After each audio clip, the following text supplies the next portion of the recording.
Good morning, good afternoon, good evening students. English मसन channel में आपका स्वागत है। यदि आपने मेरे इस चैनल को अभी तक सब्सक्राइब नहीं किया तो सबसे पहले स्टूडेंट्स में इस चैनल को सब्सक्राइब किया ताकि मेरे लेटेस्ट वीडियो स्टूडेंट्स आपको टाइम पर मिलते रहें।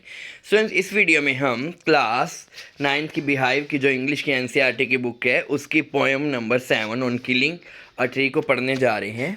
You must have observe people cutting down trees.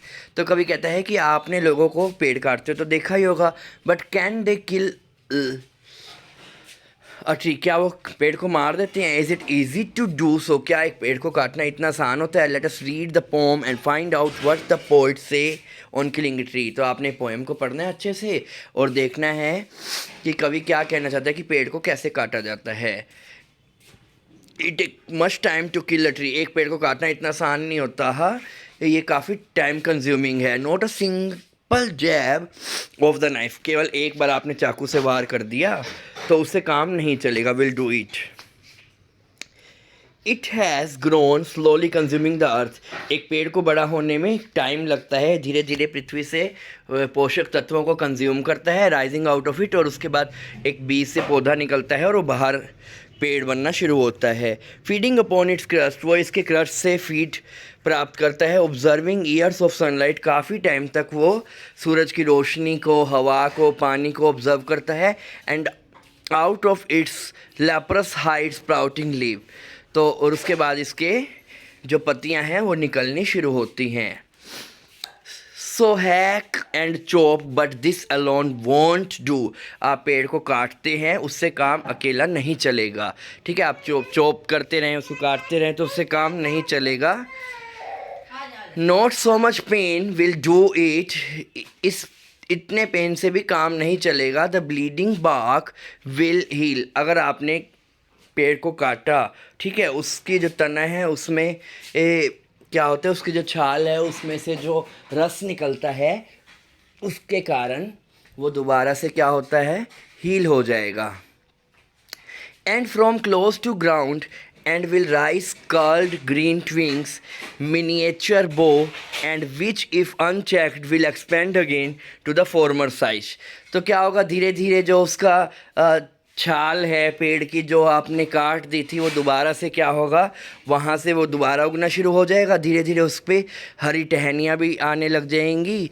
ठीक है, उसके बाद क्या होगा, दोबारा से अगर आपने उसको दोबारा से नहीं काटा, उसको नहीं देखा, तो अपने पहले वाली साइज में पेड़ आ जाएगा। तो इससे तो आपका काम नहीं चला। No the root is to be pulled out, तो एक पेड़ को काटने के लिए क्या करना होगा, आपको उसको जड़ से उखाड़ना होगा। Out of the anchoring earth it is to be roped tied and pulled out, तो आपको क्या करना होगा, एक पेड़ को मारने के लिए उसे जड़ से उखाड़ना होता है। Out of the anchoring earth it is to be roped, उसके बाद आपको उस पेड़ को रस्सी बांधनी होती है उसको। And pulled out snapped out, पूरी तरह से आपने उसको जड़ समेत पृथ्वी से बाहर निकालना होता है, उसके बाद ही वो जाकर पेड़ मरता है। और pulled out entirely out from the earth cave the strength of tree expose, जब आप एक पेड़ को पूरी तरह से बाहर निकाल देते हैं अर्थ के अंदर से, अर्थ की केव में से जहाँ पर उसकी जड़ें छुपी हुई होती हैं, ठीक है, अर्थ नुमा गुफा के अंदर जहाँ उसकी पूरी ताकत छिपी हुई थी वो एक्सपोज हो जाएगी। The source white and wet, तो पृथ्वी में जो उसका छुपा हुआ भाग होता है पेड़ का, यानी उसकी जड़ जो वाइट कलर की होती है और गीली भी होती है, जिससे वो सारे पोषक तत्व प्राप्त करता है, वो हिस्सा जब बाहर आ जाता है, द मोस्ट सेंसिटिव हिडन, जो कि पृथ्वी के अंदर पता नहीं कितने सालों से छिपा हुआ है, तब जाके उसकी स्ट्रेंथ ख़त्म होती है। Then the matter of scorching and choking, इस तरह से जब आप पेड़ पूरी तरह से रस्सी की सहायता से बाहर निकाल देते हैं, उसके बाद आप उसको धूप में तड़पने देते हैं, उसका दम घुटने देते हैं, तब जाके सूरज और हवा के कारण वो ब्राउन कलर का हो जाएगा, हार्ड हो जाएगा, ट्विस्ट तड़पेगा एंड विदरिंग, और पूरी तरह से मुरझा जाएगा।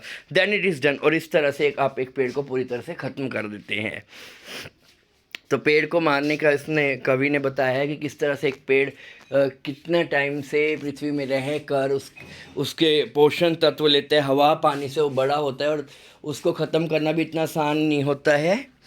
तो उसको किस तरह से एक पेड़ को जड़ से अगर आप निकालोगे तब जाके वो मुरझाएगा और ख़त्म हो जाएगा। ये जो पोएम है गिव पटेल ने लिखी है, और मेन इस पोएम में कवि मैसेज ये देना चाहता है कि हमें पेड़ों को सुरक्षित रखना चाहिए। अपन जिस तरह से मनुष्य को भी तकलीफ़ होती है, चोट लगने पर ब्लीडिंग होती है, वैसे ही पेड़ को आप काटते हो तो उसके भी क्या है, एक रस निकलता है, यानी जो उसकी सुरक्षा करता है उसके अंदर भी पेन होता है, पेड़ों के अंदर भी।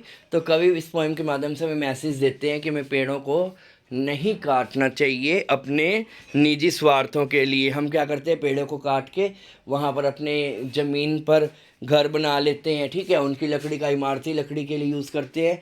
तो बजाय कि हमें पेड़ काटने के, हमें पेड़ों को लगाना चाहिए। आशा करता हूँ जिस पोएम को इसमें अच्छे समझ आएगा। वीडियो पसंद है ऐसे लाइक कीजिए, चैनल को सब्सक्राइब कीजिए। Thanks for watching the video.